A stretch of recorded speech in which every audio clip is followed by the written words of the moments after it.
Alhamdulillah. Alhamdulillahilladzi hadana lihada wa ma kunna linahtadiya laula an hadanallah. Allahumma salli wa sallim wa zid wa barik wa an'im ala sayyidina wa maulana wa syafi'ina Muhammad wa ala alihi wa ashabihi ajma'in. Faya ibadallah, usikum wa nafsi bitaqwallah, ya ayyuhalladzina amanu taqullah haqqa tuqatih wa la tamutunna illa wa antum muslimun. Wa qala Allah ta'ala fi kitabil karim, wallahu ja'ala lakum min anfusikum azwajan wa ja'ala lakum min azwajikum banina wa hafadatan wa razaqakum minat tayyibat. Afabil batili yu'minuna wa bi ni'matillahi hum yakfurun. Sadaqallahu ta'alahul azim, amma ba'du. Alhamdulillah, para sahabat-sahabat dan keluargaku yang dirahmati dan dicintai dan disayangi oleh Allah Subhanahu wa taala. Kita berjumpa kembali pada Jumat malam ini. Kita bersama-sama hadir dalam majelis ini tidak lain bukan karena saya tetapi karena Allah Subhanahu wa taala. Kita hadir karena kita semua memiliki akidah dan keyakinan yang sama bahwa tidak ada Tuhan kecuali Allah dan Nabi Muhammad SAW adalah utusannya. Kita hadir karena kita sama-sama ingin memperbaiki diri kita, bertakarub kepada Allah Subhanahu wa taala, menghias diri kita dengan akhlak-akhlaknya Nabi Muhammad SAW. Dan kita ada di sini semua karena kita memiliki kesamaan akidah, keyakinan, menjadi bagian daripada umatnya Sayyidina wa Maulana Muhammad SAW. Saudara yang dirahmati oleh Allah Subhanahu wa taala. Malam hari ini kita akan mengkaji bersama, menyelami pemahaman-pemahaman terhadap konsep-konsep yang ada dalam pernikahan di dalam Islam. Namun kajian ini bukanlah kajian daripada fikih munakahat, yaitu berbicara tentang ahkam-ahkamnya, hukum-hukumnya, seluk-beluk daripada pernikahan. Bukan. Kita ingin mengetahui bagaimana konsep pernikahan itu hadir di dalam agama kita. Bagaimana pemandangan ilustrasi daripada menjalani kehidupan pernikahan. Itulah yang utama difahami bagi kita yang ingin menikah terutama. Lalu yang sudah menikah. Karena salah seorang guru, Syekh Nadim, mengatakan bahwa ilmu itu ibarat garam. Kadang kita makan garam itu kita butuhkan sedikit pada hari ini. Besok kita masak yang lain, kita butuhkan lagi. Besok lusa kita nggak membutuhkan. Setelah itu kita kadang membutuhkan lagi. Kadang kita butuh sedikit, kadang kita butuh banyak. Begitu juga ilmu. Bagi sebagian kita sudah tahu ibaratnya garam, ini ilmu. Dan kita sudah pelajari ini garam. Namun kita pakai lagi, kita taburkan lagi, kadang kita tidak taburkan. Begitu juga dengan ilmu. Kadang kita mencoba untuk memahaminya kembali, melihat, merujuk kembali, murajaah, apa yang sudah kita pelajari, tapi kita lupa untuk mengamalkannya. My beloved brother Brian, alhamdulillah, we are all get together in here is because only one of the reason, that because we are is the servant of Allah. We are all have the same identity as a Muslim that believe in Allah and believe it in Prophet Muhammad SAW is his final messenger.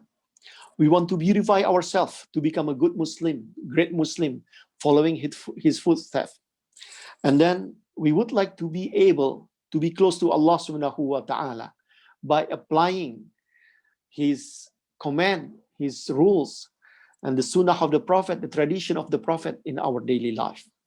And tonight we would like to study about marriage in Islam. How is marriage being conducted and how we can see the example, the illustration of the the life of the married Muslim. We are not going to go deep into the rules or ahkam of fiqh.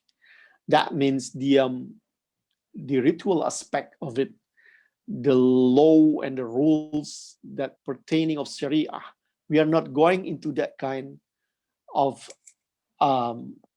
discussion, but we are all more about the concept of it and how we can apply it in our life. Bismillahirrahmanirrahim. Wallahu ja'ala lakum min anfusikum azwajan wa ja'ala lakum min azwajikum banina wa hafadhatan wa razaqakum minat thayyibat afabil batili yu'minuna wa bi ni'matillahi hum yakfurun.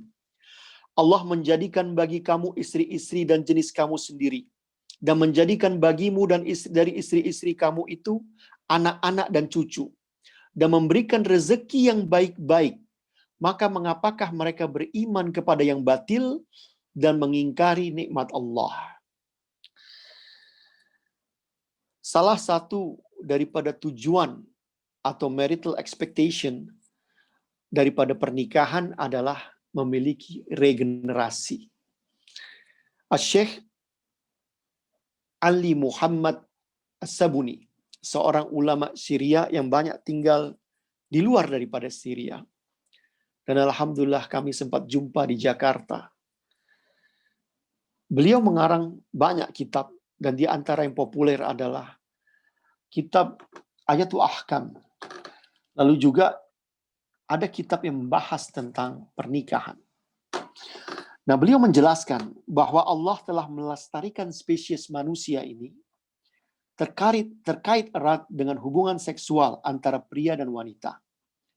Dan dia jadikan kondisi ini untuk melengkapi dengan insting dan gairah seksual.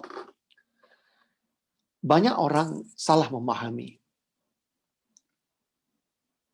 Mereka berpikir jika seorang manusia memiliki hawa nafsu atau gairah seksual ataupun keinginan memiliki anak, bukan menjadi alasan yang valid untuk menikah. Bahkan dijadikan sebagai bahan lelucon ketika orang menikah karena hawa nafsu. Justru dengan adanya hawa nafsu orang semestinya menikah. Justru dengan adanya gairah seksual yang alamiah di dalam diri manusia untuk menikah. Jika kedua itu, insting dan hawa nafsu atau gairah seksual tidak ada dalam diri manusia, maka akan pupus keinginan untuk melakukan regenerasi.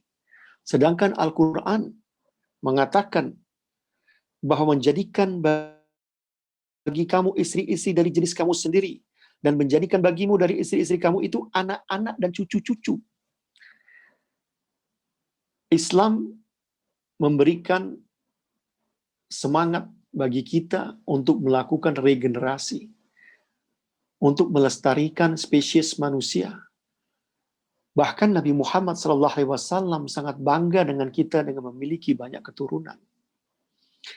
Maka apa yang ada sebagai suatu hal yang alamiah diberikan oleh Allah kepada kita, dijaga dengan etika yang dinamakan ikatan pernikahan. Salah satu dari keutamaan kita menikah, regenerasi. Lalu yang kedua, nikah, kata Syekh Ali Muhammad As-Sabuni ini, mengatakan bahwa perkawinan adalah suatu ibadah dan kurbah. Kurbah ini pendekatan diri kita kepada Allah Subhanahu wa taala. Ketika kita mendengar kata-kata Idul Kurban, kita menerjemahkan di dalam bahasa Indonesia kata-kata kurban itu menjadi berkorban. Sebetulnya bukan begitu. Kurban secara literal, secara harafiah artinya mendekatkan dengan ridhonya Allah, mendekatkan dengan kesenangannya Allah. Maka kita melakukan kurban. Ketika Sayyidina Ismail dikurbankan, itu kan apa yang dilakukan oleh Sayyidina Ibrahim adalah untuk mendekatkan dirinya kepada Allah Subhanahu wa taala, menjalankan apa yang diperintahkan, menyenangkan hati. Kata-kata yang sama dengan kurbah adalah mendekatkan. Jadi ketika kita melangsungkan amal ibadah ini, perintah daripada Allah, nasihat daripada Rasulullah untuk menikah adalah tidak lain bagian daripada kita beribadah dan mendekatkan diri kita kepada Allah Subhanahu wa taala. Amal-amal yang mendekatkan diri kita kepada Allah Subhanahu wa taala. My brother and sister, there is a word in the Quran, or there is a word in Arabic, we call it kurba. It's the very exact word when we say Idul Kurban. We have two festive. The first one, Idul Fitr, and the second one, Idul Kurban. You say maybe Idul Adha. The word kurban in Bahasa Indonesia, it means to sacrifice. But the literal meaning from Arabic is not to sacrifice, but to get close. To get close to whom? To Allah Subhanahu wa ta'ala. And then in this word, the word kurba, it means to get close. To get close to Allah by following the sunnah, the tradition of Prophet Muhammad sallallahu alaihi wasallam, that is to get married. Saudaraku yang dirahmati Allah, itulah pembuka daripada kaji kita malam hari ini. Bahwa dua hal yang utama, kita menikah karena kita ingin regenerasi. Kita menikah karena kita ingin menjaga kelestarian manusia ini. Dan yang terutama adalah mendekatkan diri kepada Allah Subhanahu wa ta'ala. Lalu kita memasuki satu terminologi atau istilah yang sangat penting untuk kita fahami bagian daripada pernikahan di dalam Islam, yaitu misalkan ghalizan. Dikatakan di dalam Al-Quran, wa kaifa ta'khuzunahu wa qad afdha ba'dukum ila ba'di wa akhasna minkum misalkan ghalizan. Bagaimana kamu akan mengambilnya kembali, padahal sebagian kamu telah bergaul dengan yang lain sebagai suami istri. Dan mereka telah mengambil dari kamu perjanjian yang kuat. An-Nisa 21. Misalkan ghalizan, ini hadir. Misalkan ghalizan adalah perjanjian yang kuat.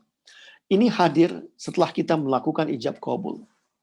Ketika ijab kabul terjadi, seorang laki-laki mengambil sebuah amanah atau tanggung jawab yang diberikan oleh seorang ayah dari perempuan, atau seorang wali dari perempuan, atau wali hakim dari perempuan itu jika tidak ada lagi ayahnya, atau dalam keadaan di mana pamannya absen.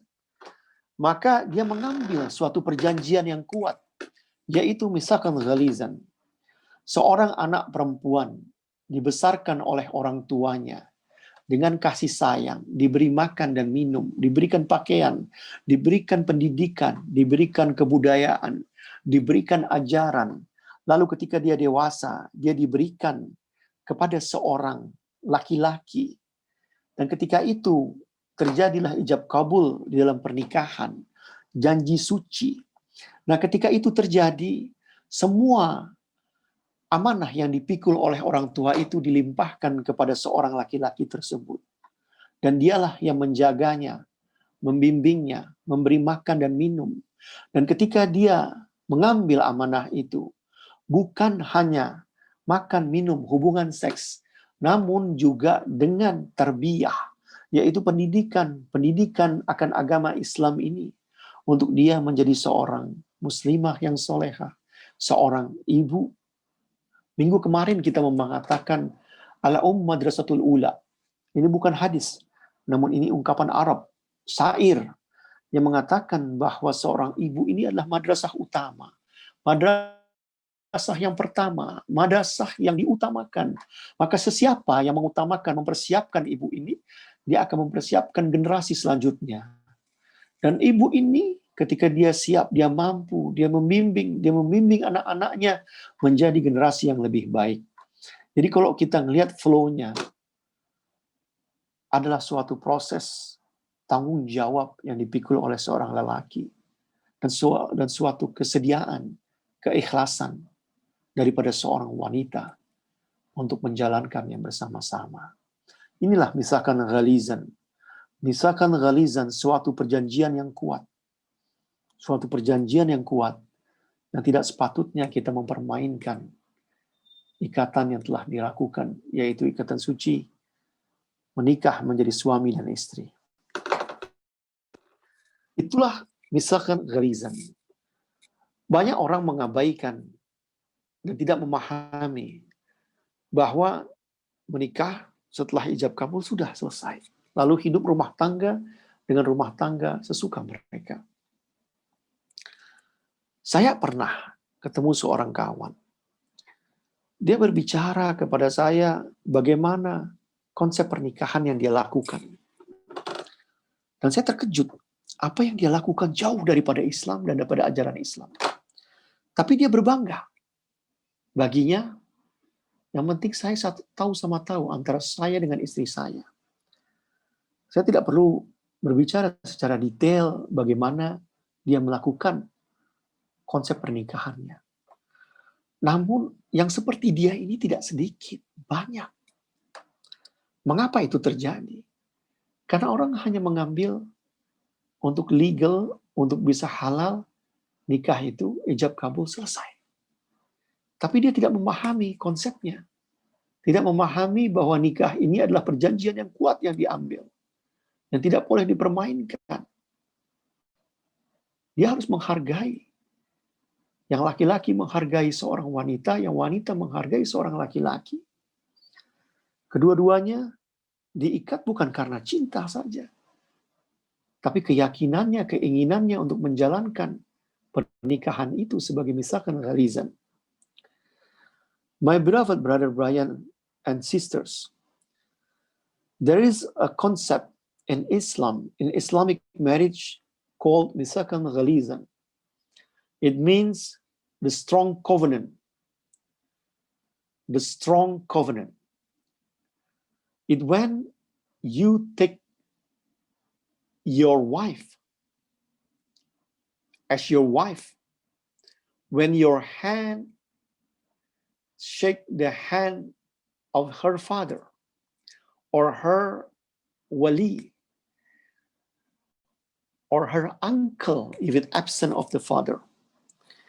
And then you said the marriage. In that position, in that situation, right away, a person, a lady, a girl that used to be alone, been brought up nicely, fed by the parents, taught by the parents, support by kindness by the parents, and then gifted to the male that be her husband. Her husband take the position to be the guardian, to be the person who is responsible not only about food, drinks, sexual activities, but also education. What it means by education is to educate her to be pious, educate her about Islam. This is what we call misalkan ghalizan, the strong covenant that you take from the girl. Many people, many Muslim, or if it not many, some of them neglect the responsibility, the understanding, knowing that marriage is a misalkan ghalizan, is a strong covenant that you have to honor and respect. Bismillahirrahmanirrahim, para sahabat-sahabat keluargaku dan para kawan. Ada suatu konsep yang menarik pula. Bahwa kita menikah bukan serta-merta hanya karena cinta. Dan inilah sebetulnya yang banyak sekali orang menikah. Dan tidak salah. Ketika menikah karena cinta atau jatuh cinta. Yang utama bukan hanya cinta. Tapi kita menikah karena Allah. Kita ingat tujuan kita pengen kurbah, pengen dekat. Dekat bersamanya, dekat dengan Allah. Karena dekat dengan Allah memberikan kenyamanan, mendapatkan ridho, mendapatkan pahala, dan banyak ganjaran-ganjaran lain. Saudaraku, ada suatu hadis yang sangat populer yang telah dikatakan bahwa telah diriwayatkan kepada kami dari Muhammad bin Al-Musanna, ia berkata telah menceritakan kepada kami Abdul Wahab Al-Thaqafi berkata, telah meriwayatkan kepada kami Ayub dari Abu Kilabah, dari Anas bin Malik, dari Nabi SAW, beliau bersabda, 3 perkara yang apabila ada pada diri seseorang, ia akan mendapatkan manisnya iman. Manisnya iman ini di dalam bahasa Arab dikatakan halawatul iman. Dijadikan Allah dan Rasulnya lebih dicintai dari selain keduanya. Jika ia mencintai seseorang, dia tidak akan mencintai kecuali karena Allah. Dan dia membenci kembali kepada kekufuran seperti dia benci bila dilemparkan ke neraka. Jika dia mencintai seseorang, dia tidak akan mencintai kecuali karena Allah. Jika dia mencintai seseorang, dia tidak mencintai kecuali karena Allah.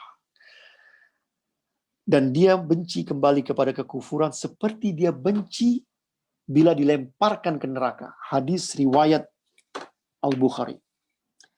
Saudaraku yang dirahmati Allah, inilah dikatakan halawatul iman. Halawatul iman, manisnya iman. 3 hal. Yang pertama, kita mencintai Allah dan Rasulnya. Tidak ada yang lain yang lebih kita cintai kecuali dua ini.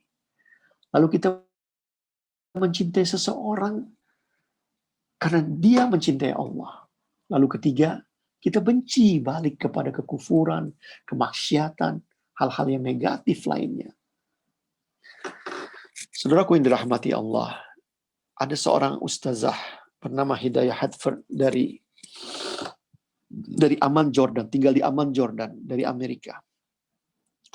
Ia mengatakan, ketika seorang ingin dekat dengan Allah, qurbah, maka bagian tujuan utama Anda menikah adalah mencari seseorang yang membantu Anda untuk bisa dekat dengan Allah, untuk bisa melaksanakan hal ini, dan lalu memberikan semangat bagimu untuk mencintainya bukan karena siapa-siapa, kecuali karena Allah.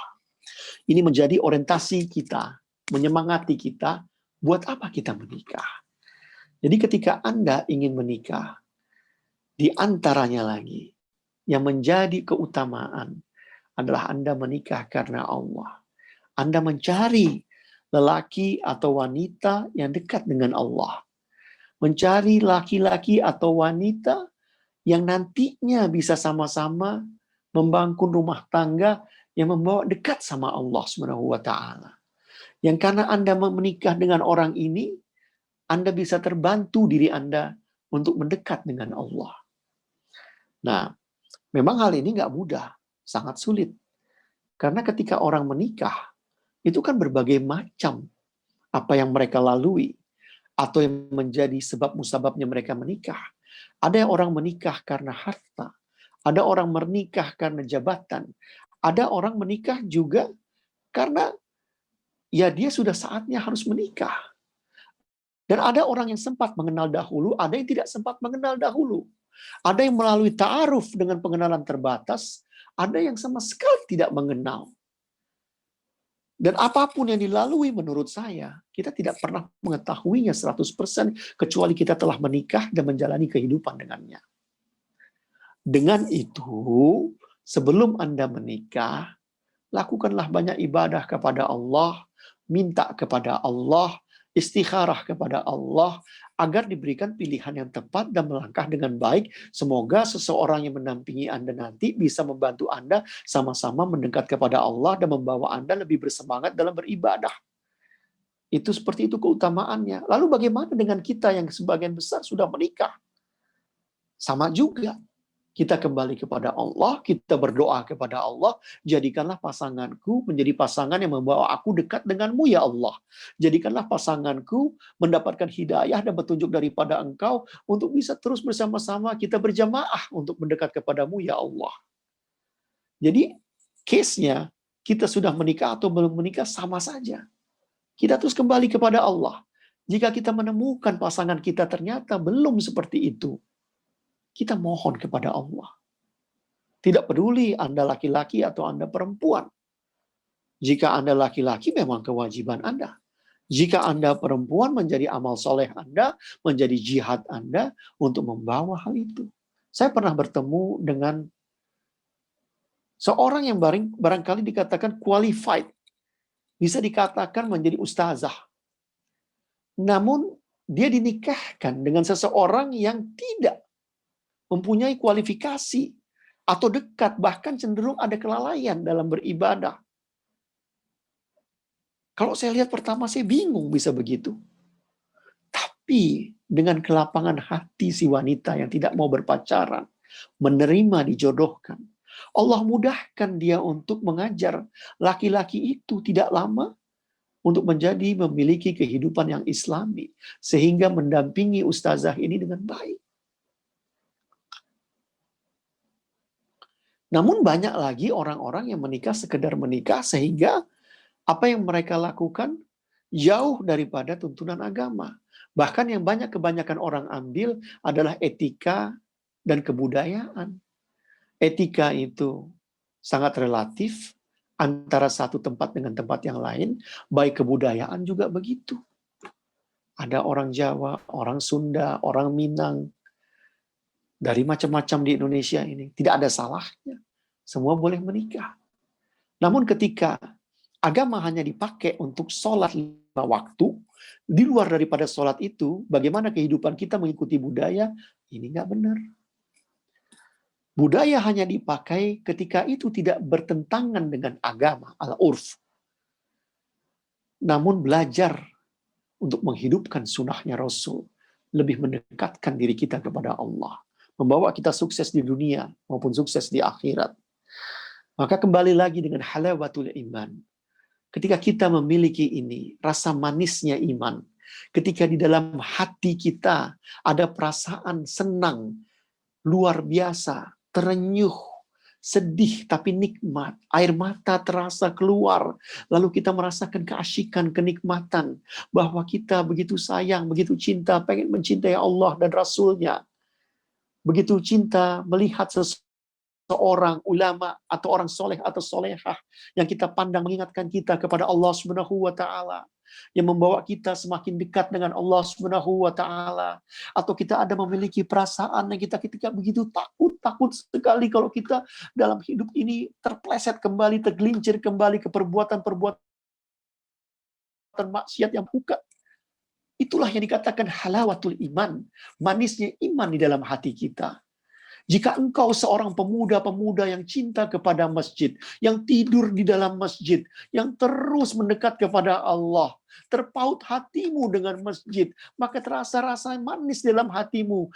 Ketika begitu sayang, pengen berdoa terus kepada Allah, pengen berdoa kepada Allah, pengen menghidupkan sunnahnya Rasulullah, pengen dekat dengan ulama, dengan orang-orang soleh, dengan orang-orang yang baik hatinya, yang membawa kamu semangat untuk dekat sama Allah.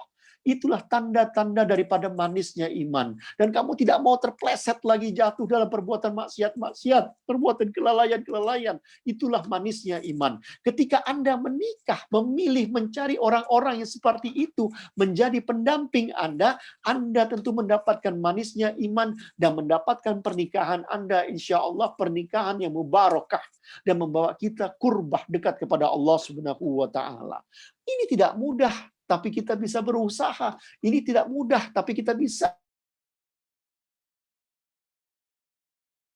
berusaha untuk berjihad. Siapa yang bersungguh-sungguh, Allah akan kasih petunjuk sama kamu. Siapa yang bersungguh-sungguh, Allah mudahkan jalannya sama kamu. Allahu Akbar. Jadi salah satu bagian daripada tujuan menikah adalah mendekatkan diri kepada Allah. Caranya, cari pendamping kamu. Atau jadikan pendamping kamu yang sudah bertahun-tahun kamu hidup untuk sama-sama yuk kita hijrah. Yuk sama-sama kita mendekat kepada Allah. Jangan dengarkan orang-orang yang mencemooh diri kamu tentang hijrah. Apa itu hijrah? Hijrah itu fanatik, hijrah ini. Jangan dengarkan. Hijrah itu pindah. Pindah daripada situasi yang kita gelap menjadi yang terang. Yang mundur menjadi yang maju. Yang lemah menjadi yang kuat.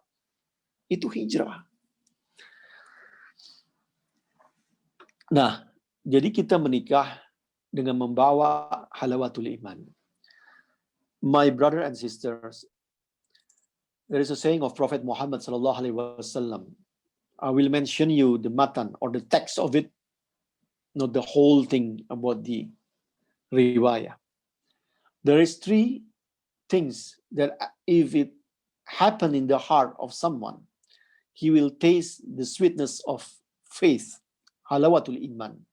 If Allah and the messenger is more beloved to him than anything else, and then if he loves someone and he or she not loving her or him except because of Allah. And the third, he hates so much to come back to this disbelief, to the mischief, to those bad deeds. These three things, if it happen in somebody's heart, this is what we call the sweetness of Iman. Related to this marriage conversation, when you choose or when you have someone, choose or have someone that when you see, it will give you encouragement to love Allah. And he or she love Allah. If you have not married yet, you can choose someone that remind you or to get close to Allah. If you are already married, you can ask your spouse to be together, to walk, to love Allah. That's the priority in our marriage. That's the priority. So far, we haven't talked about love yet. We talk about the purpose of marriage is to get regeneration. We talk about the purpose of marriage is to get close to Allah. We talk about marriage is to bring us closer to Allah by having someone that love Allah. Sahabatku, suatu saat lelaki mendatangi Sayyidina Umar bin Khattab dan dia mengeluhkan cintanya dengan istrinya yang telah memudar. Dia berkata itu kepada Sayyidina Umar. Maka ia ingin menceraikan istrinya. Lalu Sayyidina Umar berkata, sungguh buruk niatmu. Apakah semua rumah tangga hanya dapat terbina dengan cinta? Di mana takwamu dan janjimu kepada Allah?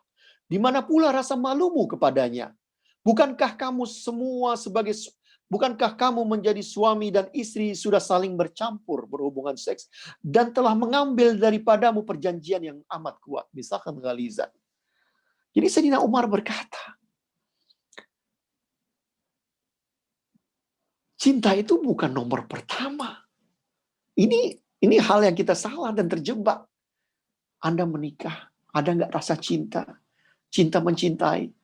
Kamu jatuh cinta, bertahun-tahun bercinta, baru menikah. Ini salah semuanya. Bahkan Sayyidina Umar menegurnya, datang kepada dia, mengeluhkan rumah tangganya, hampir-hampir dia bercerai karena merasakan cintanya sudah memudar. Karena cintanya sudah memudar, tidak ada sisanya, lalu buat apa saya menikah? Kita boleh berhati-hati dengan itu. Namun itu bukan alasan untuk mengeluhkan dan untuk menceraikan. Fahami seperti itu. Fahami. Jadi ketika itu, Sayyidina Umar mengingatkan, bagaimana dengan janji yang sudah dibuat, misalkan ghalizan? Bagaimana kenikmatan yang sudah kau rasakan? Apakah itu gak pernah kita pikirkan? Lalu kita sia-siakan wanita yang menemani kita? Atau kita sia-siakan lelaki yang telah menemani kita?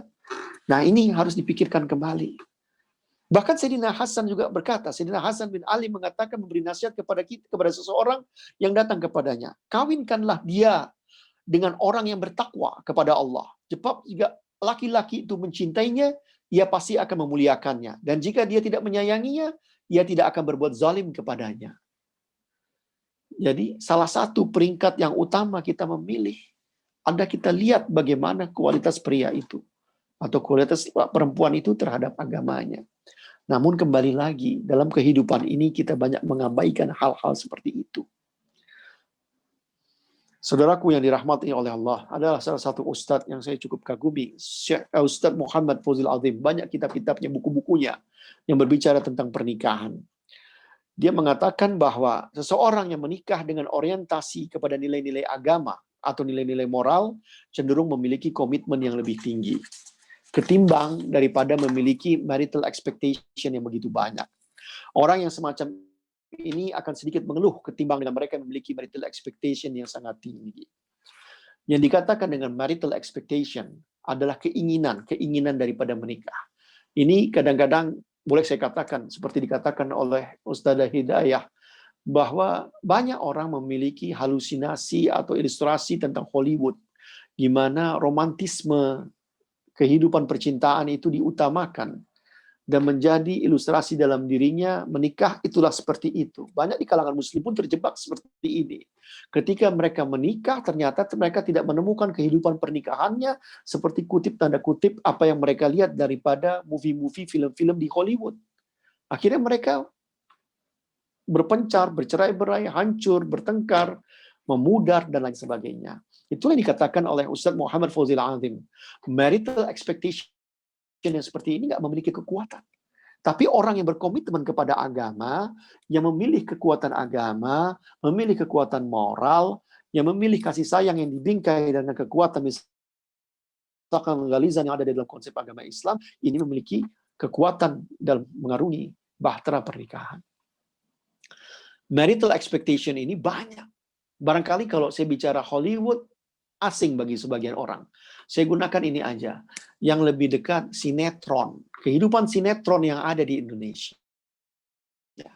Penuh dengan bunga-bunga seperti ini. Atau drama Korea yang membuat Anda lesu, lemas, dan nonton berlama-lama.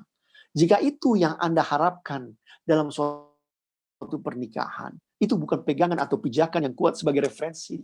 Dan jangan Anda gunakan itu sebagai bahan tarbiyah Anda dalam kehidupan pernikahan Anda. Yang saya tahu banyak orang melakukan hal itu. Sehingga apa yang ada dalam televisi, pernikahan para selebritis ini mewarnai kehidupan Anda. Tentunya tidak ada dalam kualitas suami yang Anda di sampingmu. Atau tidak ada pada istri yang ada di sampingmu. Nah, Al-Ustaz Fawzil Azim, begitu juga Ustazah Hidayah Harfard mengarankan yang lebih kuat.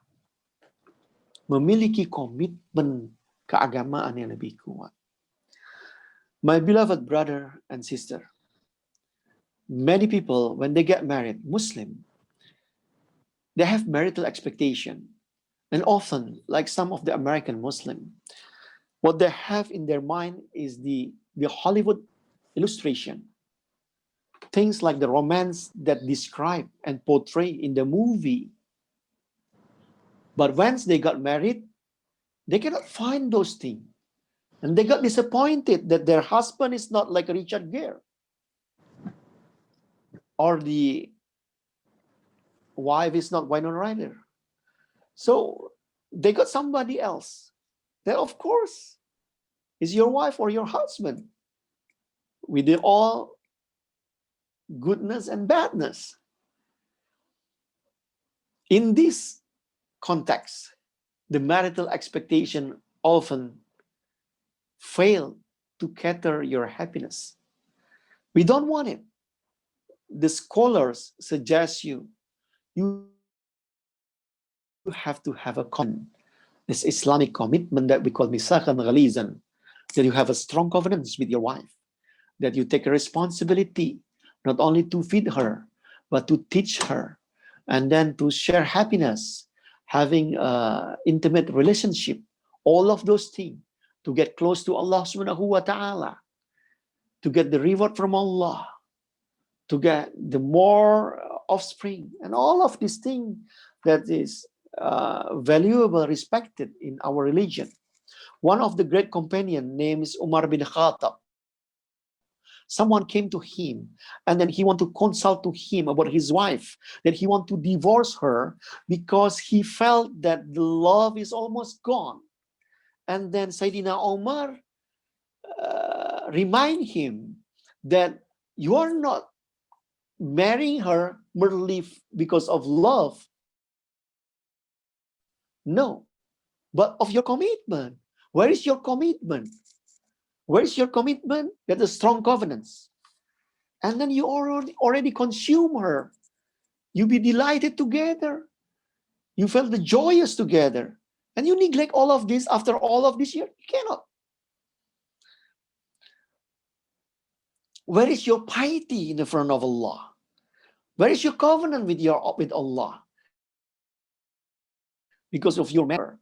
So you have to remind yourself about this before you move on to neglect her. You have to respect her. All of this is the teaching of Islam, that you have to remind ourselves between you and Allah, whether you are the male or the female. Both of you has to remember to honor the misaqan ghalizan. Saudaraku yang dirahmati Allah, para sahabat-sahabat yang dipenuh kasih sayang oleh Allah Subhanahu wa taala. Konsep selanjutnya adalah konsep yang utama yang sering kita dengar di mana-mana. Di majelis pernikahan, kartu ucapan, di kartu-kartu undangan tertera. Wa min ayatihi an khalaqal lakum min anfusikum azwajan litaskunu ilaiha wa ja'ala bainakum mawaddatan wa rahmah. Inna fi dzalika la ayatil liqaumin yatafakkarun. Dan di antara tanda-tanda kekuasaannya ialah ia menciptakan untukmu istri-istri dari jenismu sendiri, supaya kamu cenderung dan merasa tentram kepadanya. Dijadikannya di antaramu rasa kasih sayang. Sesungguhnya pada yang demikian itu benar-benar terdapat tanda-tanda bagi kaum yang berfikir. Surat Ar-Rum 21. Ini yang kita sering dapat dalam undangan-undangan. Ini yang saya sampaikan dalam sambutan-sambutan ketika menyambut resepsi atau pernikahan seseorang yang mengundang saya. Surat Ar-Rum 21 begitu populer. Inilah selalu dikutip di mana-mana. Lalu ini pula yang menjadi suatu rangkaian ucapan yang begitu populer di kalangan muslimin. Namun apakah mereka benar-benar memahami dan mengetahui maknanya? Kita belum mengetahui. Sakinah, mawaddah, warahmah. Sakinah, mawaddah, warahmah seringkali kita berikan menjadi ucapan. Semoga kalian berdua samawaya. Sakinah, mawaddah, warahmah. Dan bahkan akhirnya kata-kata wa itu kan cuma dan arti dalam bahasa Arab. Harusnya samara kalau mau disingkat. Sakinah, mawaddah, warahmah. Inilah yang dikatakan ketimbang mengatakan barakallahu lakuma wa jama' bainakuma bil khair. Menarik. Orang mengharapkan kita mendapatkan sakinah. Dan kata-kata sakinah, mawaddah, warahmah itu 3 kata yang menjadi satu paket dimaknai dengan sakinah saja. Sakinah artinya tenang. Barangkali orang tuh nggak mau ribut-ribut dalam pernikahan. Pasti semua orang pasti ribut. Dan mereka nggak mau ribut-ribut, jadinya udah ya sakinah aja. Nah oke, sekarang kita masuk ke sini. Kata-kata sakinah, mawaddah, warahmah di dalam Al-Quran ini kita ambil dari surat Ar-Rum 21. Para ulama ada memiliki beberapa penafsiran terhadap bagaimana sakinah, mawaddah, warahmah ini, konsep ini terjadi atau hidup dalam kehidupan pernikahan. Ada beberapa ulama yang saya lihat, saya rujuk sebagai referensi untuk memaknai sakinah, mawaddah, warahmah. Dan masing-masing dalam mereka menafsirkannya memiliki penafsiran yang menarik. Berbeda, tapi mirip semuanya. Yang pertama, yang secara umum adalah apa yang dikatakan oleh Syekh Muhammad Ali As-Sabuni. Atau Syekh Ali Muhammad As-Sabuni. Menafsirkan kata-kata min anfusikum. Min anfusikum artinya dari jenismu sendiri. Dia menafsirkan hal ini sebagai umum, yaitu manusia. Menunjukkan prinsip kesetaraan dalam penciptaan, pembentukan, dan kemanusiaan. Kecuali dalam beberapa karakter yang memang terjadi, yang maskulin dan feminin, yang berhubungan dengan nanti fungsi daripada kegiatan sehari-hari laki-laki dan perempuan. Beliau menjelaskan min anfusikum adalah dari jenismu sendiri, yaitu manusia.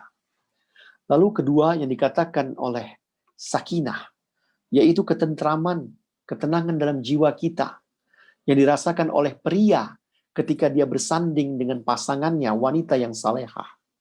Wanita yang salehah. Atau ketenangan dan keramahan yang ditemuinya dalam kehidupan rumah tangga yang bahagia. Mendapatkan sakinah. Itu umum. Dan inilah yang diharapkan oleh banyak orang.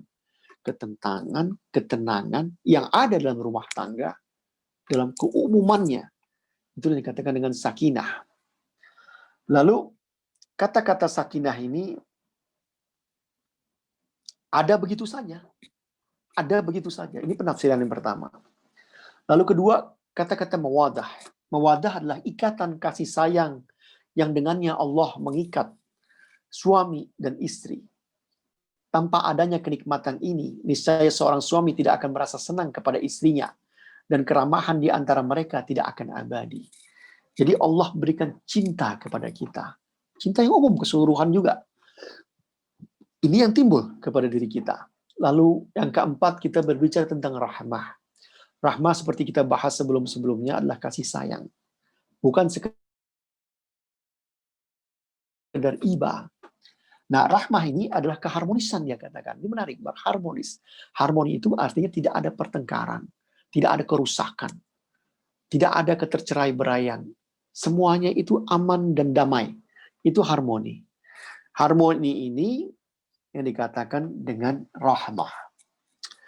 Yang timbul dari cinta kasih di antara hati keduanya. Allah tanam ketenangan, cinta kasih dan keharmonisan pada keduanya.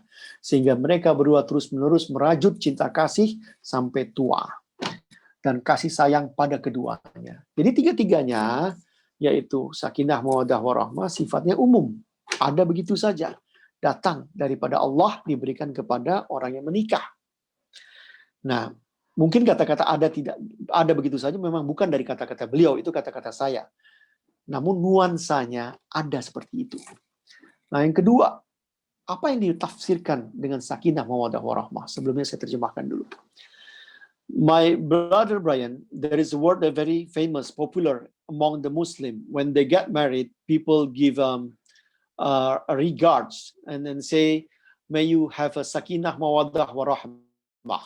Sakinah means peace, mawaddah means love, rahmah means kindness, mercy. Yeah, the peaceful in here is when you have your spouse with you, in particular righteous spouse.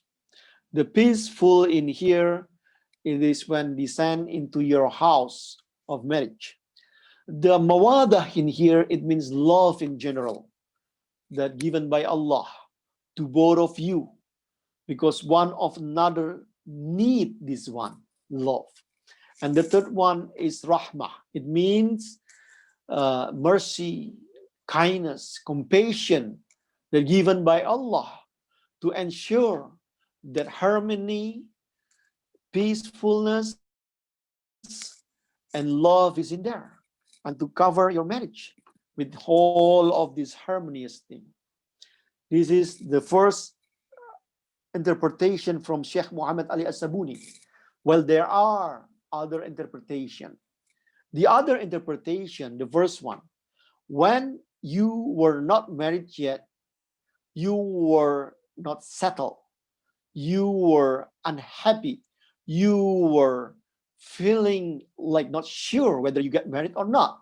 So then again, once you take the ijab qabul, you will feel peacefulness because you are sure your wife is in there with you, that you have a wife.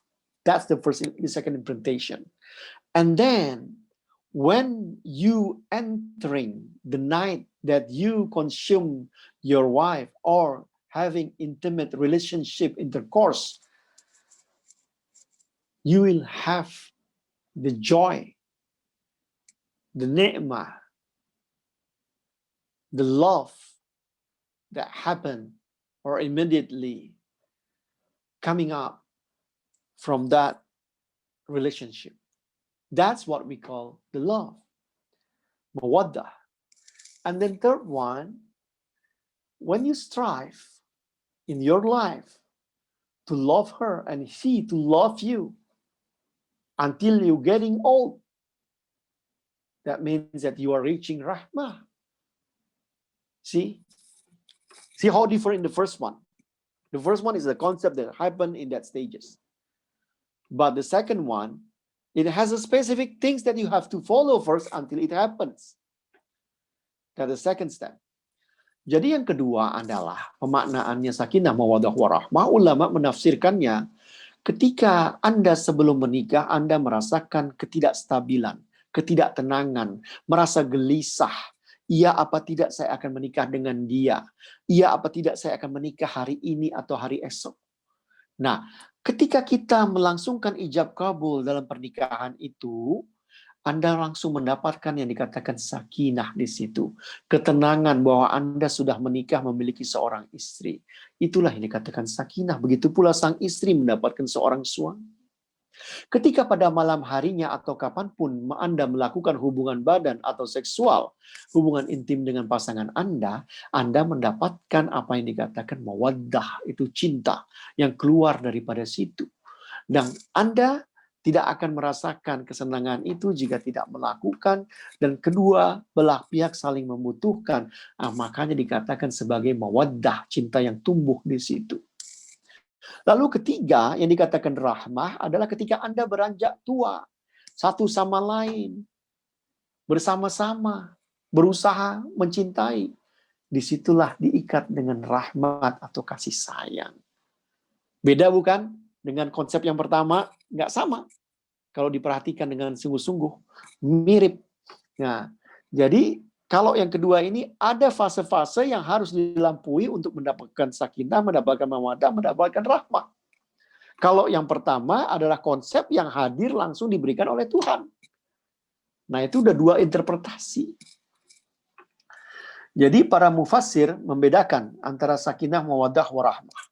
Sakinah bisa dikatakan kedamaian, ketenangan. Mawaddah bisa dikatakan perasaan saling cinta. Tapi sebagian orang tidak mau mengatakan sekedar perasaan saling cinta. Karena dalam bahasa Arab, yang dikatakan cinta itu banyak sekali bahasa Arab yang mewakilkannya kosakatanya. Bahkan Syekh Ibn Qayyim Al-Jauziyah memiliki satu kitab yang berbicara khusus tentang itu, tentang cinta. Berbagai macam definisi tentang cinta. Ada mahabbah, ada hub, ada wud, lalu mawaddah, ada isyq, ada asywak. Berbagai macam. Yang artinya pun berbagai macam.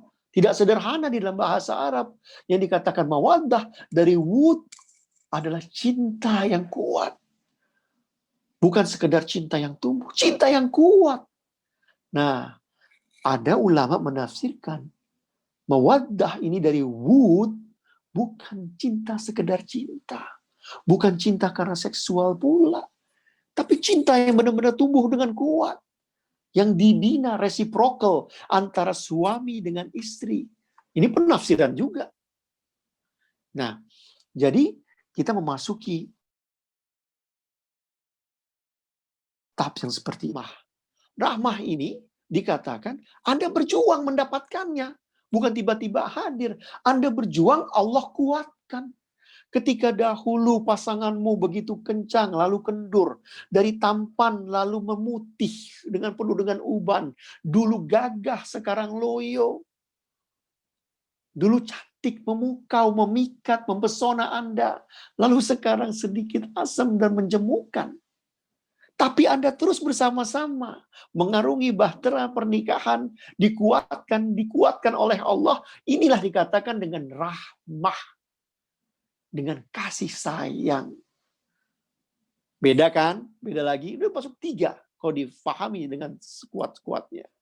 Maksudnya Anda memperhatikan apa yang saya sampaikan. Lalu yang pertama yang dikatakan sakinah, itu bukan sekedar tenang.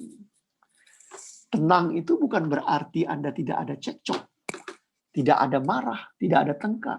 Tentu rumah tangga pun semua juga pasti ada tengkar. Tapi ketenangan, ulama mengatakan ketenangan yang tidak statis. Ketenangan yang dinamis. Artinya apa? Terus tenang itu bukan sekali doang, bukan pas ijab aja. Tapi tenang terus. Ada ribut-ribut, goyang-goyang dikit, jalan lagi, goyang-goyang dikit, jalan lagi.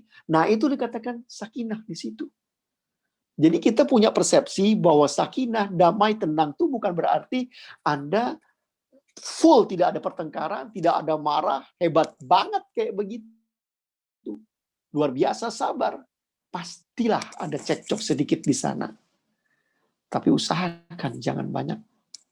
Nah, itu yang dikatakan sakinah mawaddah warahmah dengan multi interpretasi dari para ulama. Maka ketika mereka berhasil melangsungkan akad nikah, suatu bentuk pengikatan suci keduanya, mereka mendapatkan diri mereka menikah, mendapatkan sakinah, dijauhkan daripada kerisauan. Dari situ mereka berhubungan, mendapatkan mawadah, karena cinta itu resiprokal, artinya tumbuh dari kedua belah pihak. Bukan satu orang saja mencintai, berarti yang satunya lagi juga mencintai. Nah, ini yang kita harus hati-hati. Untuk menguatkan ini, nanti kita akan bahas yang dikatakan adab-adab bagi orang yang berumah tangga. Cinta yang bergejolak di dalam hati yang diliputi ketidakpastian akan berbuah sakinah bila dilakukan dengan pernikahan dilaksanakan. Nabi Muhammad SAW mengatakan, kamu tidak akan mendapati sesuatu yang dapat menambah manusia seperti melakukan pernikahan. Hadis riwayat Ibn Majah dan Hakim. Saudaraku dirahmati Allah. Lalu kita akan memasuki satu fase atau konsep lain yang dikatakan dengan bahtera rohani, pernikahan spiritual. Dulu saya lama sekali dahulu pernah bercerita tentang hal ini, karena saya hobi baca buku. Saya baca buku ini, kitab ini, itu, bahasa macam-macam. Salah satu koleksi yang banyak itu tentang pernikahan. Dan juga cabang-cabang yang banyak sekali. Lalu saya mendapatkan pemahaman tentang ini dari Ustazah Hidayah. Dan itu sangat menarik bagi saya. Yaitu pernikahan spiritual. Ketika saya konsultasikan, atau bukan konsultasikan, saya ajak orang, beberapa orang untuk berbicara tentang ini. Mereka bilang, kamu jangan yang enggak-enggak.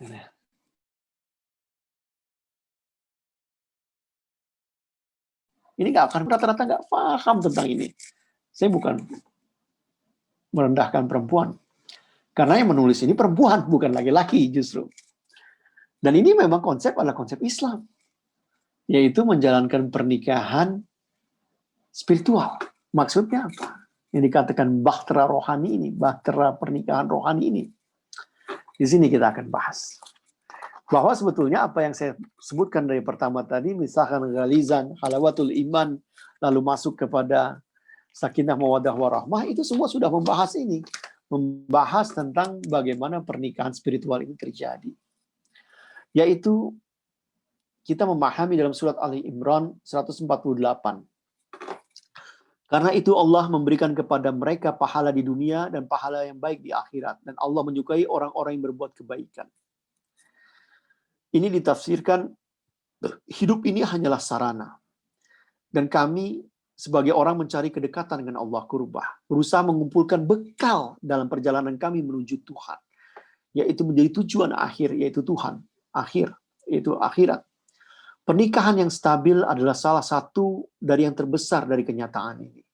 Pernikahan adalah pelatihan, disiplin, dan bentuk ibadah dalam bentuknya sendiri.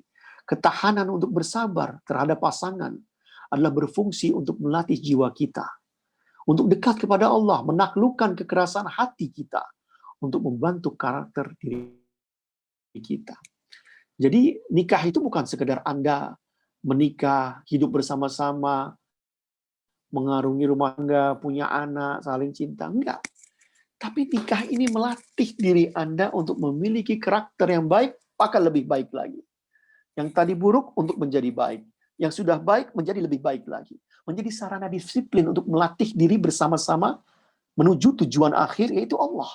Saya katakan sebagai bahtera ruhaniyah, karena ibaratnya kita naik dalam satu kapal laut, satu bahtera. Seperti orang bilang bahtera Nabi Nuh. Bahtera. Ketika bahtera ini berjalan, kapal ini berjalan, dinakodai tentunya dengan satu kapten. Yaitu laki-laki, seperti dalam sunahnya.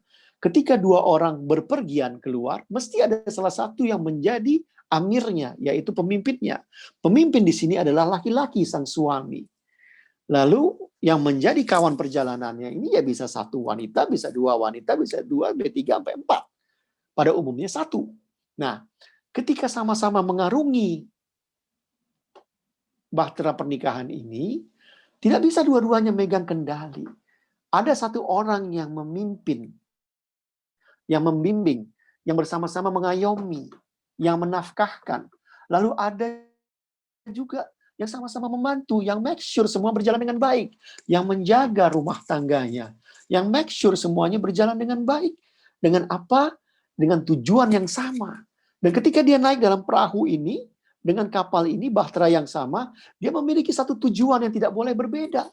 Tujuannya sama, kepada Allah. Nah, ini yang saya katakan dengan pernikahan spiritual. Namun jika dia punya marital expectation yang begitu beragam, ini bisa buyar. Jika dia tujuannya bukan karena Allah, komitmennya bukan karena Allah, ini bisa nggak bagus. Maka sama-sama di dalam Islam kita menyadari, ketika untuk mendapatkan cinta kasih bersamanya, untuk merajut cinta kasih bersamanya. Itu siapa? Allah Subhanahu wa taala. Mendapatkan sakinah bersamanya dengan Allah Subhanahu wa taala. Nah, bagaimana kita bisa menghidupkannya? Mulai dari hari pertama. Jika Anda bisa sholat berjamaah ketika sholat di rumah, tidak di masjid, lakukan berjamaah dengan suami dan istri. Lakukan dengan anak-anak, sebisa mungkin terus-menerus. Itu paling basic. Harus sama-sama. Lalu seperti dikatakan pertama, ketika Anda mengambil si wanita itu, bukan hanya mendidik dalam keumuman, tapi mendidik dalam hal-hal ilmu fardu ain. Bahkan secara fikih, jika Anda memiliki kemampuan kualifikasi untuk bisa mengajarkan fardu ain itu, ilmu-ilmu basic dalam agama ini, si istri nggak usah keluyuran, cari-cari ustadz, cari-cari ustazah, cari-cari kajian, belajar sama suaminya sama-sama. Itu lebih utama. Inilah yang menjadi kehidupan pernikahan hidup.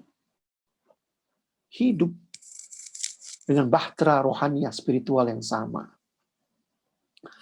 Itulah yang dimaksud oleh Ustazah Hidayah Hedford. Maaf saya minum sedikit. My beloved brother, we spoke about the concept of sakinah, mawaddah, wa rahmah, and then now we're shifting to a new concept again in Islam, what we call a spiritual marriage. A spiritual marriage is that you involve in a duty act to Allah, devotion to Allah subhanahu wa ta'ala. It's like you having a boat, a male, a person as a leader. He hold the, what do you call that? You hold the thing that to steer the boat. And then the wife will accompany you. In that position, you have to make sure that you have one same direction. Your direction, the ultimate goal is to Allah subhanahu wa ta'ala. Your first short direction is to get sakinah, mawaddah wa rahmah. And then your ultimate goal of your boat, where you're going to sail, is to the land of the hereafter, to Allah subhanahu wa ta'ala. You go both together. How you can gain the spiritual nuance, atmosphere, is by doing things all together. Start from day one, you get married, you pray together to Allah. You as an imam, your wife as a ma'mum. If you cannot do it because you just learn, you have to make sure that you have to struggle to teach yourself to be able to recite the Al-Fatiha, the other verses, how to pray, how to lead your salat in the front of your wife. And then go seek knowledge together. Seek knowledge together. Go to the majlis, go to the gathering of the knowledge. What you need, you have to be prepared. For example, you're going to face Ramadan very soon. You have to know, understanding the law of the fiqh of the Ramadan and the fasting. So you have to prepare, you study. Study together with your wife. And then you go through Ramadan with your wife. This is part of what we call spiritual marriage.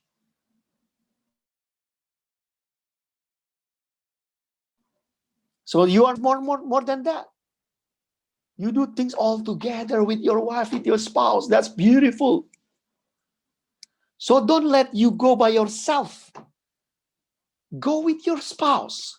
The wife as well. You make sure your husband go with you.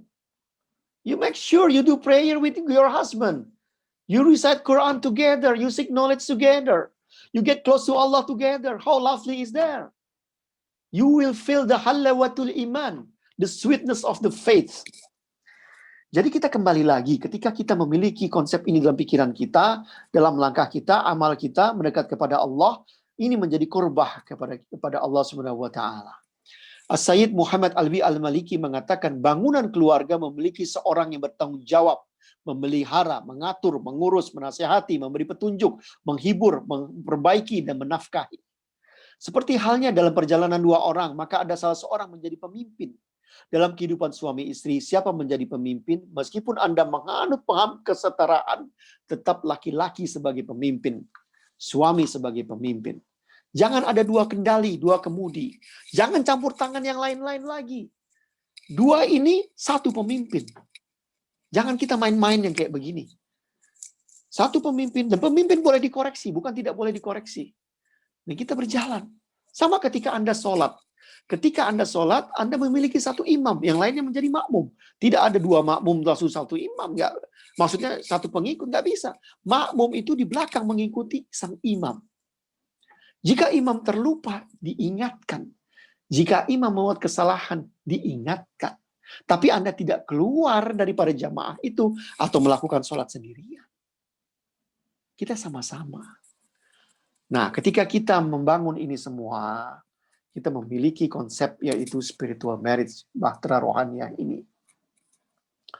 Lihat surat An-Nisa 34. Ada prinsip di situ dikatakan rijal qawwamuna 'alan nisa. Seorang laki-laki adalah pemimpin bagi para wanita. Dia menjadi seorang pengawal, penguat, pelindung terhadap wanita. Nah, prinsip ini dipahami dengan baik. Nah, maka kita akan nanti, kalau ini dibahas lebih jauh lagi, kita akan baca tentang hukuk-hukuk, tentang hak-hak, ya bagaimana istri, bagaimana suami, dan lain sebagainya. Tapi kita nggak masuk dalam ini pada malam hari ini. Kita berbicara tentang konsep secara umum keseluruhan, bagaimana pernikahan di dalam Islam. Sehingga kita mengetahui konsepnya seperti ini, kita berusaha untuk menjalankannya dengan baik untuk mendapatkan hal itu. Pria dan wanita memiliki kesempatan untuk berbuat kebaikan dan ibadah yang sama. Pria dan wanita memiliki postur tubuh yang berbeda dengan fungsi yang berbeda. Sifat alamiah yang berbeda. Kita tidak bisa campur adukan. Satu sama lain memiliki fungsi masing-masing. Walaupun satu sama lain bagi laki dan perempuan memiliki kesempatan yang sama untuk dekat sama Allah Subhanahu wa Ta'ala, untuk beramal soleh, untuk mendapatkan pahala yang banyak, untuk memasuki surganya. Allah kasih kesempatan untuk berfastabiqul khairat, untuk berlomba-lomba dalam kebaikan. Ini semua diajak. Nah, namun ada hal-hal yang Allah sudah ciptakan berbeda satu sama lain. Lalu dikatakan nisa'ukum harsum lakum. Nisa'ukum harsul lakum. Fa'tu harsakum anna syi'tum wa qaddimu li anfusikum wa taqullah wa'lamu annakum mulaqah. Wabasyiril mu'minin. Istri-istrimu adalah tanah tempat kamu bercocok tanam. Maka datangilah tanah tempat bercocok tanammu itu bagaimana saja kamu kehendaki. Dan kerjakanlah amal yang baik untuk dirimu. Bertakwalah kepada Allah dan ketahuilah bahwa kamu kelak akan menemuinya. Dan berilah kabar gembira bagi orang-orang yang beriman. Al-Baqarah 223. Nisa'ukum harsulakum, bahwa sebagian menafsirkan terserah bagaimana Anda ingin mendatangi istrimu dan berhubungan dengannya. Namun ada juga yang menafsirkan dengan berbicara tentang fungsi suami dan istri.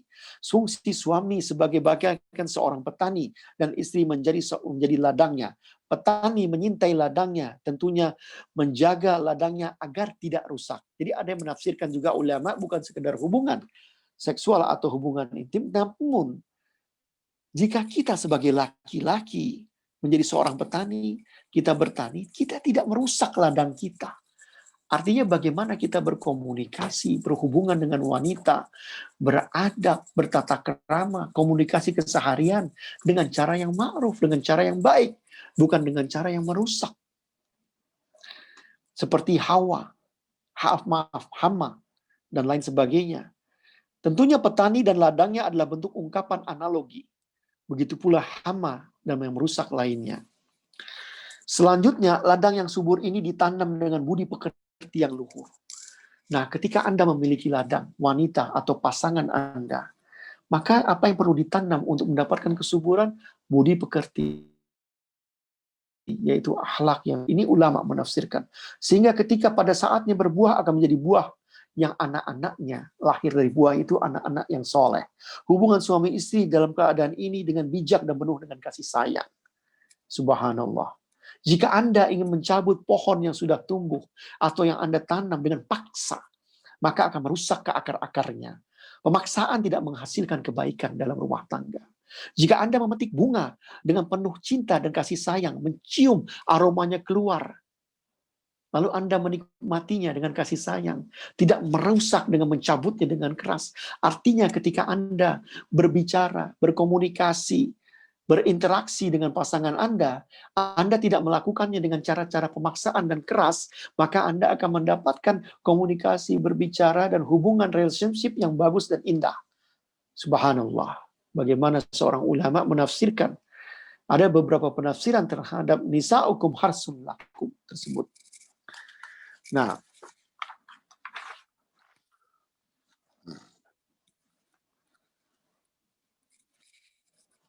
saudariku Afni nanti bisa menerjemahkan kepada suaminya bagaimana itu terjadi yang saya katakan tadi. Sebab kalau saya bahasnya agak panjang, sedangkan ada beberapa.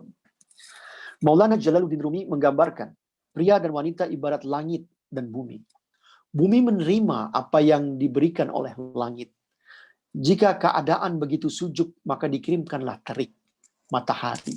Jika begitu kering, dikirimkan hujan. Agar bumi begitu lembab, mereka keduanya saling cinta dan saling menerima. Maulana Syekh Jalaluddin Rumi mengatakan bahwa pria ibarat langit dan wanita ibarat bumi. Jika wanitanya merasa insecure, kedinginan, diberikan kehangatan oleh suaminya. Jika keadaan begitu kering, tidak ada keceriaan, maka suami berperan untuk memberikan ceria dengan senda gurau, dengan kasih sayang dan lain sebagainya. Itulah yang ditafsirkan oleh Maulana Jalaluddin Rumi. Nah, bagaimana para ulama melihat yang tadi nirsa'ukum harsun lakum itu?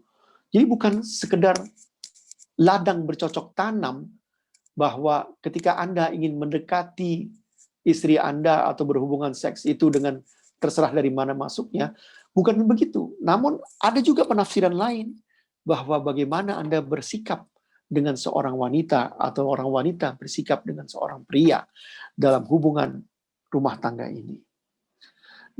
Hal ini menjadi utama karena ini adalah bagian daripada adab. Sebetulnya banyak sekali adab-adab tata krama antara pria dan wanita di sini. Cuman saya belum memasukinya. Baru memasuki apa yang dikatakan oleh Maulana Jalaluddin Rumi. Pernah suatu saat saya bertanya dengan Tuan Guru Mustafa, almarhum Mustafa Umar Abdul Aziz. Saya katakan, bagaimana menikah itu? Dia katakan, carilah wanita yang soleha. Terus, apa yang dimaksud dengan soleha? Saya tanya kepada beliau. Dia katakan, solehah itu adalah wanita yang qanaah. Apa yang dimaksud dengan wanita yang qanaah? Wanita yang qanaah itu adalah wanita yang ketika sedikit diberi, apapun yang diberi, dia terima.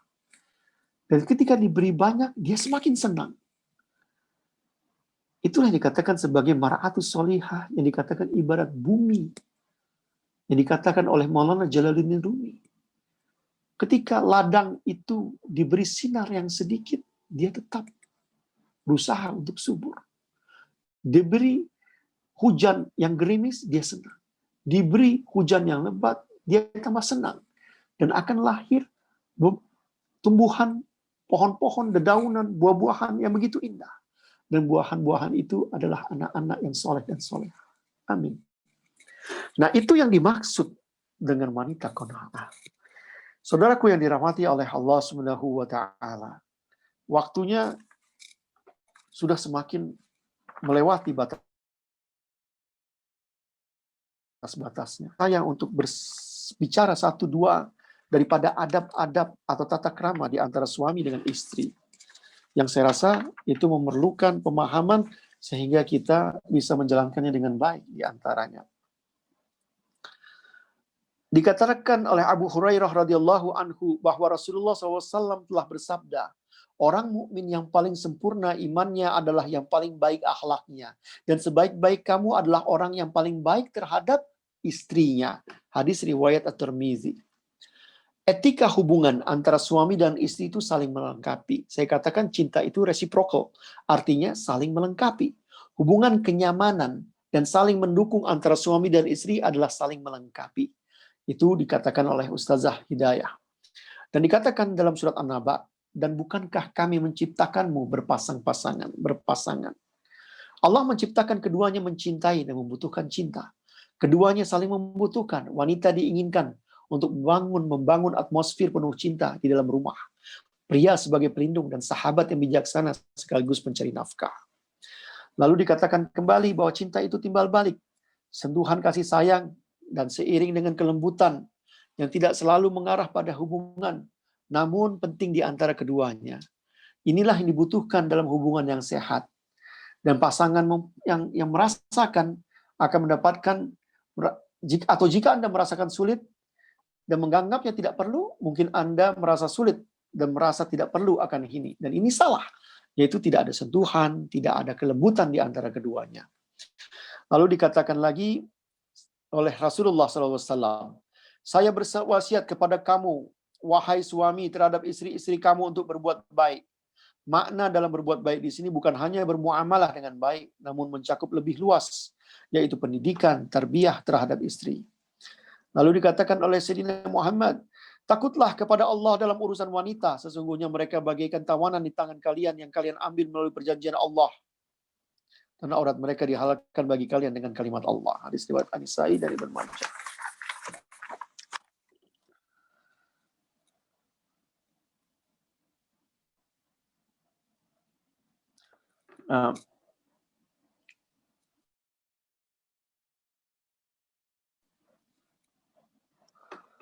Maka yang terakhir, saya akan memasuki bahwa dikatakan dalam surat An-Nisa 19, ini sebagai pengingat kepada kita.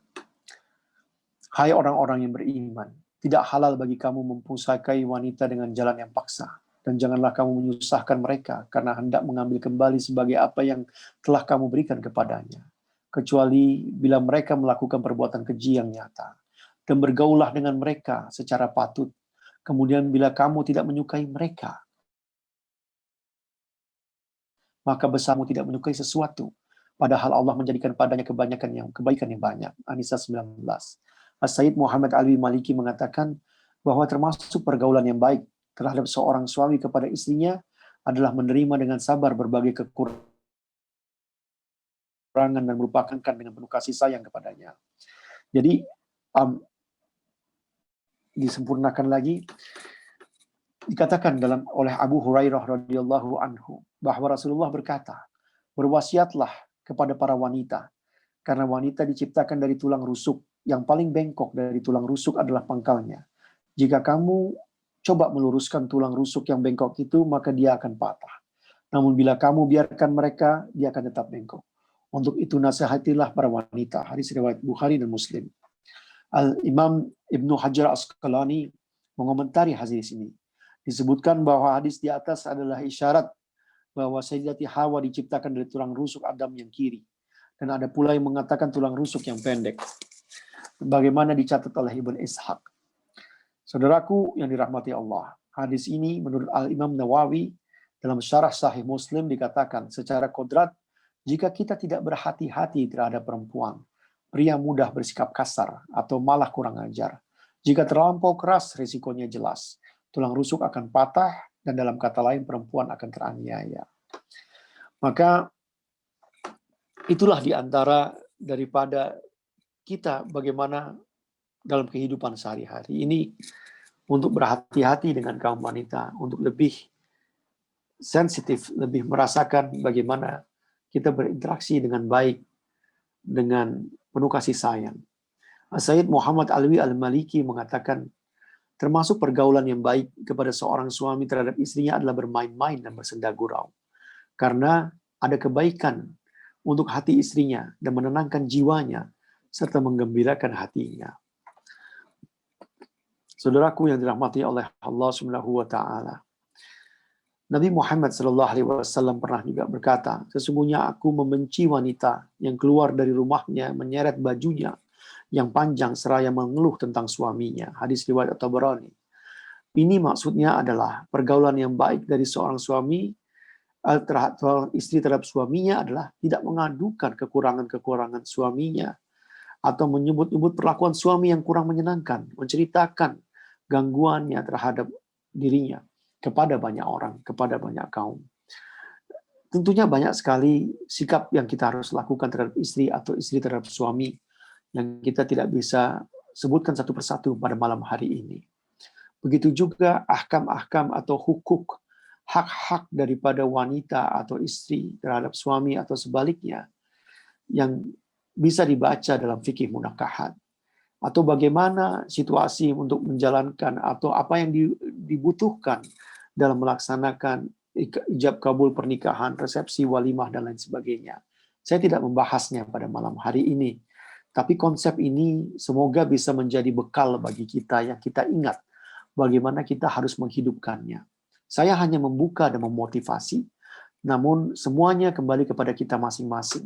Bagaimana kita bisa menjalankannya dalam rumah tangga kita dan menghidupkannya sunnah Rasulullah ini. Melaksanakan pernikahan ini butuh pemahaman yang lurus dan luas. Begitu juga sikap kita terhadap orang tua kita, mertua kita, ipar, dan lain sebagainya. Ini bagian daripada pernikahan. Kita nggak bahas pada malam hari ini. Tapi saya mau mengingatkan, diriwayatkan oleh Al-Bazzar dengan sanad hasan dari Siti Aisyah radhiyallahu anha. Ia mengatakan, aku bertanya kepada Rasulullah SAW, siapa manusia yang paling berhak atas wanita? Beliau menjawab, suaminya. Aku bertanya, lalu siapakah yang paling berhak terhadap laki-laki? Beliau menjawab, ibunya. Nah, saudaraku yang dirahmati Allah, ini menjadi penutup daripada kaji kita malam hari ini. Semoga pernikahan kita dipenuhi dengan nuansa dan kenyataan daripada sakinah, mawaddah, warahmah. Semoga kita senantiasa sadar bahwa kita memiliki misakan ghalizan dengan pasangan kita. Semoga kita terus ingin mengarungi bahtera ini dengan meyakini bahwa kita memiliki tujuan akhir, yaitu kita sampai kepada sukses di dunia maupun di akhirat. Ini yang utama. Dan saya mengingatkan kepada kita semua yang sudah menikah, bahwa kita telah menjalankan, menghidupi cintanya Rasul, kita kepada Rasul dengan mengikuti sunnahnya. Bagi Anda yang belum menikah, dengar baik-baik. Mengikuti sunnahnya adalah keutamaan karena menjadi bagian darinya. Dikatakan, pernikahan adalah sunnahku.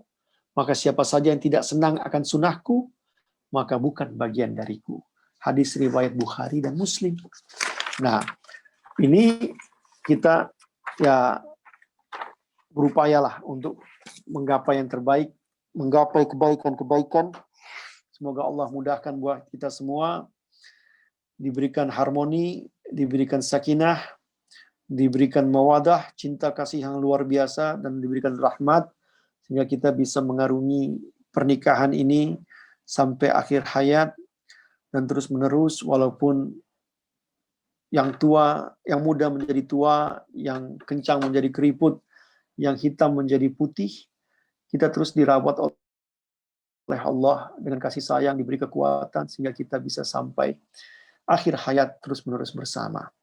Allah mudahkan kita, bagi orang yang bersungguh-sungguh Allah kasih jalan. Ingat bahwa kita juga menikah memang karena Allah Subhanahu wa ta'ala. Kasih kepada saudara-saudara yang mau menemani saya, mendengarkan saya sampai selesai.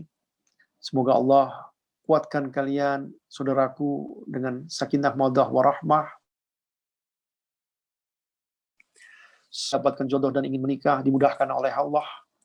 Semoga kita semua diberi sehat walafiat. Dan kembali saya mengingatkan, dalam keadaan pandemi ini, kita tetap rajin cuci tangan, jaga jarak, dan juga memakai masker, jaga kesehatan. Hari demi hari saya mendengar kabar-kabar saudara-saudara saya, kawan-kawan saya yang terkena COVID, keluarga saya, begitu juga para ustadz. Kita mohonkan kepada Allah agar mereka dikasih sembuh, sehat walafiat, dan mendapatkan sehat, sediakalah sehat walafiat. Kita jumpa lagi insya Allah minggu yang akan datang. Kita saling mendoakan, semoga kita semua sehat. Allah kasih kita sehat, Allah kasih kita kuat. Bismillahirrahmanirrahim. Alhamdulillahirabbil alamin. Allahumma shalli ala sayyidina Muhammadin abdika wa rasulika nabiyil ummi wa alihi washabbihi wasallim. Nastaghfirullahal azim wa natubu ilaik. Rabbana hab lana min azwajina wa dhurriyyatina qurrata a'yunin waj'alna lil muttaqina imama. Rabbana hab lana min azwajina wa dhurriyyatina qurrata a'yunin waj'alna lil muttaqina imama. Allahumma rabbi habli minas solihin. Rabbana atina fid dunya hasanah wa fil akhirati hasanah wa qina adzabannar. Allahumma atina sihhah wal afiyah wa shifaa min kulli da'. Wa ya muqallibal qulub sabis qulubana ala dinik wa ta'atik. Ya musyarifal qulub syarif qulubana ala ta'atik. Ya Allah, Allahumma hdina siratal mustaqim. Allahumma amin. Wa sallallahu ala sayyidina Muhammad sallallahu alhamdulillah rabbil alamin. Subhana rabbika rabbil izzati amma yasifun. Wassalamu ala mursalin walhamdulillah rabbil alamin. Wassalamualaikum warahmatullahi taala wabarakatuh. Saya ucapkan terima kasih kepada saudara-saudara semuanya, para ustazah, para orang tua saya, kawan-kawan, sahabat, sepupu, yang dekat dan yang jauh, di Jakarta, yang di Bandung, di mana-mana. Terima kasih yang banyak. Wassalamualaikum warahmatullahi wabarakatuh. Taqabbalallahu minna wa minkum, taqabbal ya karim. Semoga Allah menerima amalmu dan amalku. Mohon maaf jika ada kesalahan. Sampai jumpa lagi. Selamat beristirahat, selamat berakhir pekan. Selamat menghabiskan akhir pekan dengan keluarga, dengan pasanganmu tercinta. Dan bisa ajak keluarga, sahabat-sahabat untuk kajian-kajian yang akan datang. Ini terbuka untuk umum. Anda merasakan mendapatkan manfaat, ajak saudaramu, kawan-kawanmu. Jadi dakwah kita tidak terbatas, manfaat sebagian banyak. Dan doakan saya diberikan sehat, walafiat, panjang umur, taufik berkah, hidayah, begitu lebih semuanya. Diberikan hal yang sama, diberikan semua sehat walafiat. Wassalamualaikum warahmatullahi taala wabarakatuh.